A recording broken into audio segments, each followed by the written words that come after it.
माझं काहीही झालं तरी मी लढणं सोडणार नाही असं माझा कट्टा कार्यक्रमामध्ये सामाजिक कार्यकर्ते अंजली दमानिया यांनी म्हटलंय। आयुष्य सुखात गेलं, आता मी लढत राहणार, मी पोलीस सुरक्षा देखील घेणार नाही असं दमानिया यांनी स्पष्ट केलंय। मी दोनदा पोलीस सुरक्षा नाकारल्याचं अंजली दमानिया म्हणाल्या।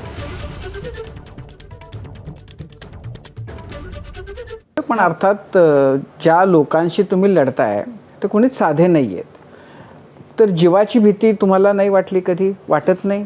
नाही, मला असं वाटतं की, आणि मी हे खरं सांगते, ऑनेस्ट माझं ओपिनियन आहे की मला, आणि मी नेहमीच खरंच बोलते, त्यामुळे मला असं ॲक्च्युली वाटतं की माझं ना आयुष्य अतिशय सुंदर गेलं। मुलं माझी मोठी झाली, रिस्पॉन्सिबिलिटीज माझ्या संपल्या आहेत, आता जे माझं झालं ना तरी चालेल, काय वाटेल ते झालं तरी चालेल, पण मी लढणं सोडणार नाही आणि मी प्रोटेक्शन घेणार नाही।